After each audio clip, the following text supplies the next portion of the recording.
In this tutorial, I'm going to show you how to take a 6-inch quilt block and turn it into a wine bottle holder with a drawstring.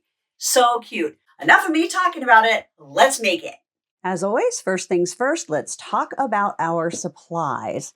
As I mentioned, we're going to be making a wine bottle holder that uses one of your 6-inch quilt blocks. It's actually 6.5 by 6.5 before you sew it into anything.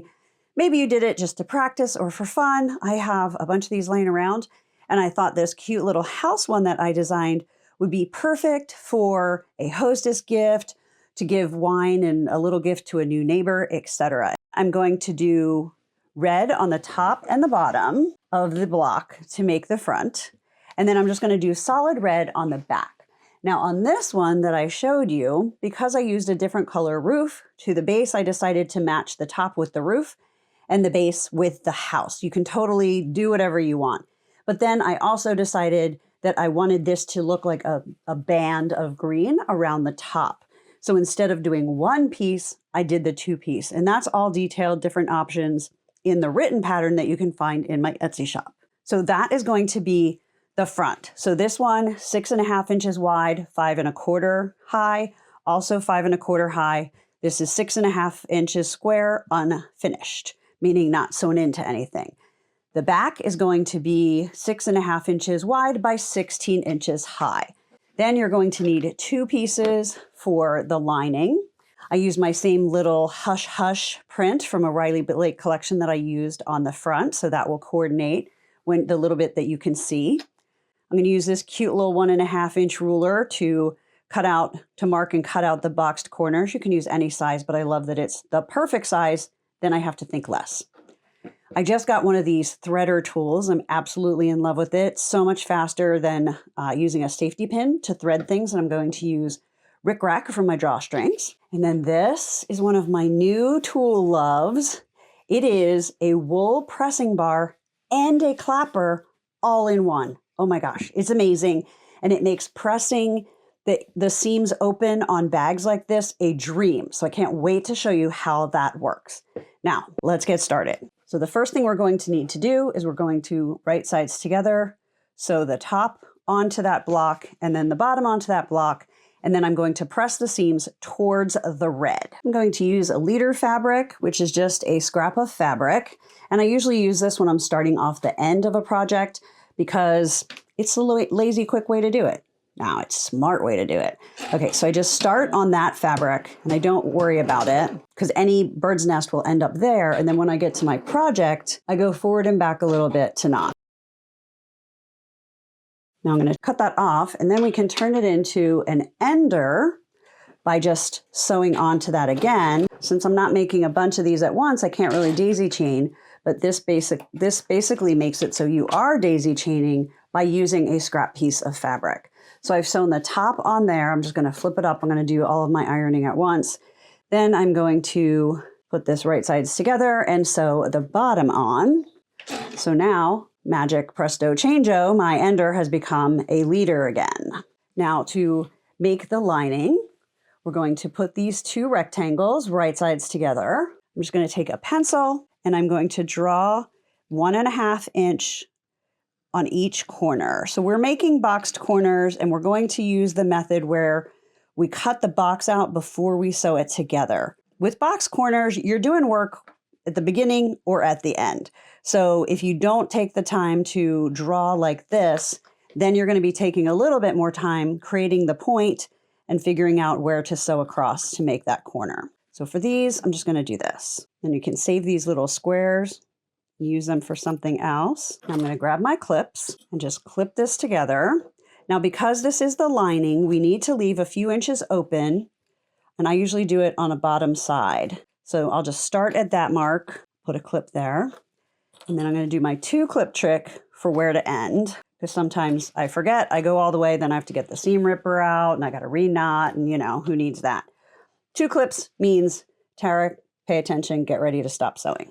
Now we've turned this piece into the block and this, and it matches. So it is 6.5 inches by 16. We're going to put these right sides together and we are going to clip 1.5 inches out of the bottom corner. So make sure you have the bottom and the top correct and you're not cutting out of the top of your bag. For the outside, we don't have to leave a space open for turning.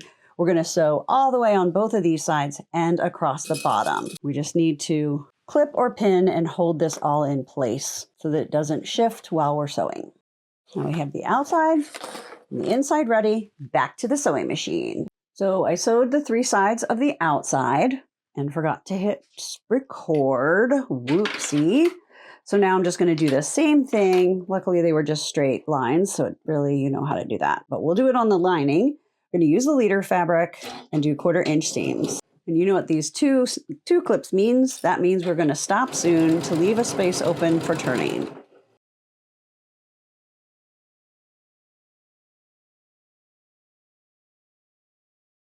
Now I'm going to show you 2 ways to sew these corners.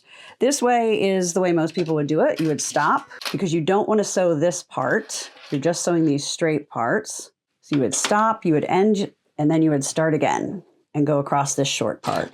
Now I'm going to show you the second way, and I can't remember who I saw do this. I saw this on Instagram, but it's pretty genius. You're going to leave your needle down, pick your foot up, and then you're just going to fold your fabric and twist it, and then just keep sewing.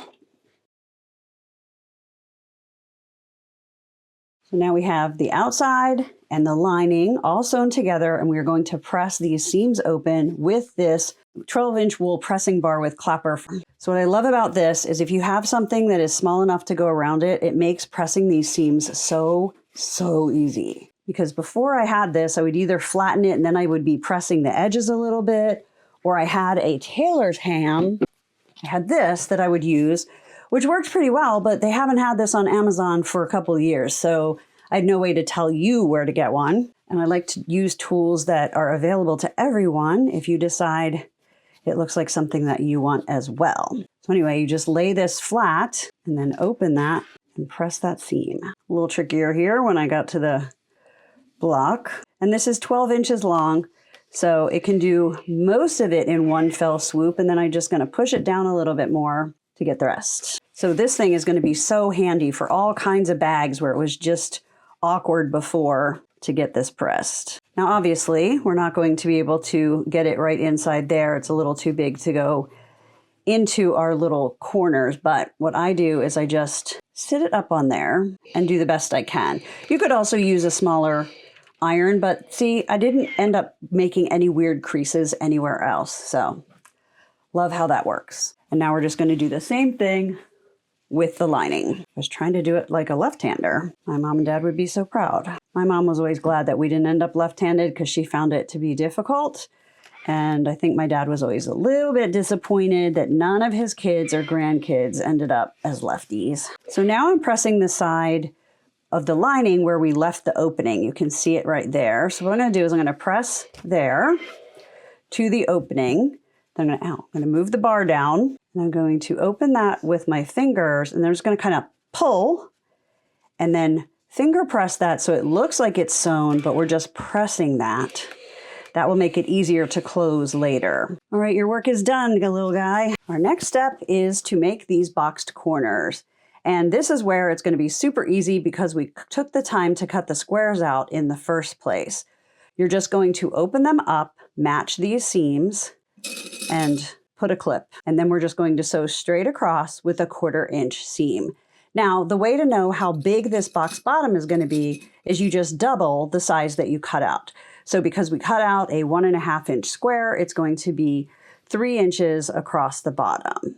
You can see on this finished one that I did the same way, 1, 2, 3. So that's how big that's going to be. All right, now we're going to go sew those, and then we will come back and put these together. And you probably guessed it, we're going to start with our leader fabric. And then we're just going to daisy chain across all of these box corners. So I'll do lining, front, lining, front. And I'm going to use my scissors to make sure that stays flat under the presser foot. I'm going to cut off the lining and cut off that leader fabric. And then we're going to do the second bottom on the lining. Now our sides are sewn and pressed. Our box bottoms are done. So, okay, I'm going to take the outside bag and I'm going to turn that one right side out. Any threads, kind of push out those corners just with my fingers. And then I'm going to put it inside the lining, matching the seams and the boxed bottoms. So you don't have to worry about being really precise down here because it's up here that we're going to be sewing and where we have to be really particular. So just get it in there and then come up here and make sure you're matching these seams. That's what I always clip first, because when you get those seams lined up, the rest should just fall into place. See how that everything just kind of lined itself up? And because we left an opening in the lining, we're going to sew all the way around. We don't have to leave any opening along the top, so there's not going to be any awkward place at the top of your bag. So now I'm just going to sew all the way around, and then we're going to flip it right side out and sew that up and make our drawstring channel. If you have a sewing machine where you can take a bunch off, make it small so that this can loop around it, you're going to want to do that, and then you would be sewing from the top. Mine is more of an industrial machine. It does not come apart. So when I do things like this, I sew from the inside. So you just do whatever is the easiest on your sewing machine. Now we're going to just sew all the way around with a 1/4 inch seam.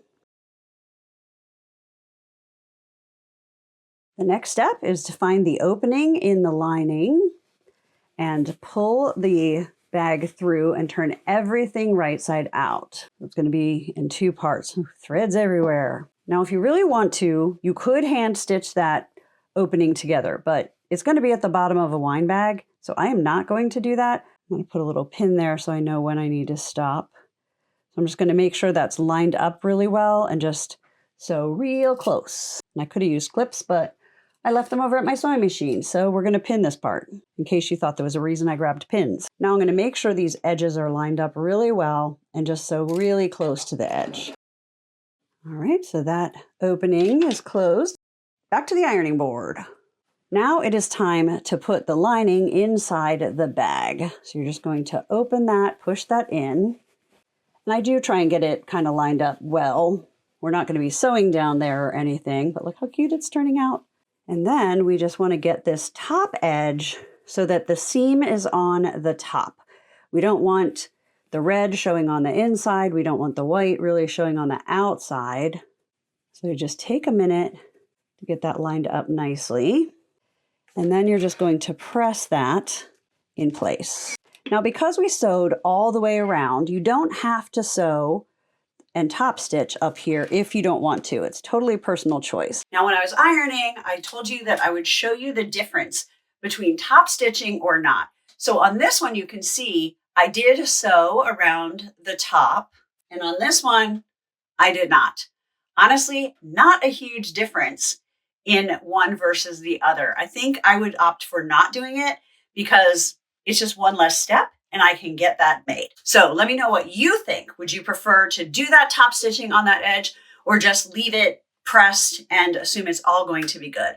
This isn't something that goes through the wash a lot, so it will probably be just fine. Our next step is to mark the 2 places where we are going to sew to make our drawstring channel. And you'll notice you can barely see it because I like to make it subtle, so I always match the thread to the fabric. Now, this is the same thing with the sewing machine. So because I have to sew from the inside, I'm going to have white as my top thread and a red that matches as my bobbin. But if you can remove yours and you can have it like this on your sewing machine and you're sewing from the top, then you're going to have your outer color as your top thread and your inner color as your bobbin. If you can do that, you're going to do your markings on the outside. I'm going to do my markings on the inside. Hopefully that's not confusing. It basically, you want to mark on the space that you're going to see as you're sewing. And that is the only reason I'm turning this inside out again. Okay, so I'm going to get that nice and flat. And I'm going to line that up on a line of my mat because we are going to draw a line 2 inches down from the top. You can use a chalk line, a heat erasable pen. I'm just going to use this pencil.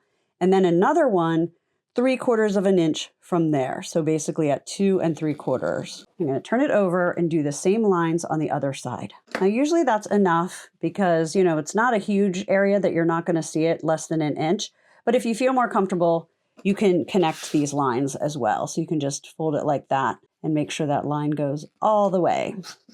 So now we're going to take this back and we're going to sew all the way around on those 2 lines. Now, because you might see this thread, and I definitely would because my bobbin is on the outside, I'm going to pull up the bobbin threads as I sew both of these stitch lines.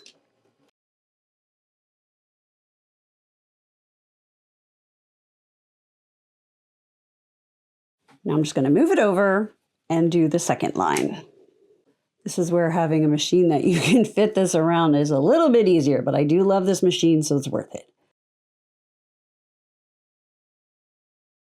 So in the written tutorial that you can get on my Etsy shop, I am going to include the directions for how to make this cute little house, as well as 2 other quilt blocks in the 6-inch size that you can put in here, and then also give you all the measurements for if you want to do a solid color, 2 colors, or even 3 colors on the back. You can click the link and check that out. All we have left to do is put in the drawstrings, and we're going to have 2 so that you pull on both sides to tighten that like that.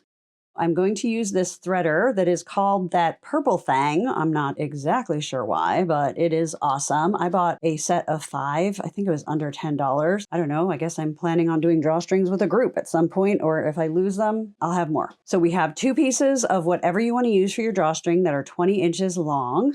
If you don't have this, you can use a regular safety pin or a quilting safety pin, which is a little bit longer to do that. Now, what we need to do is we need to open each side of the drawstring channel, because right now it is sewn completely shut. So you want to be really, really careful, and you want to take a seam ripper. I love this one. It's Cindy's seam ripper. I love how it just fits on your finger, so you're not trying to hold stuff and do stuff. I really like it. So you're going to really, really carefully just pick out the threads in the red. So in whatever your top layer is, in between the 2 stitch lines. So as you can see, the lining is still intact. We don't want to open the lining. We just want to open this outer. And we're going to do that on both sides. So now we have our opening. Now you're going to take your drawstring and you're going to put it through that little hole, just a couple inches. And then you'll see this is curved. I find it easier to do on this if we do the curve facing towards the fabric instead of facing up. So I'm just going to put that in until it comes out the other side. It might get caught a teeny bit on the seam allowance, but this is so fast. Don't pull it all the way through, leave a few inches over here. Then we're gonna do the same thing until we get it back to where it started. And this thing would be great for elastic, for drawstrings, obviously. Anything that you have to thread through something else, this is a dream. Okay, so then I like to even the ends and then pull.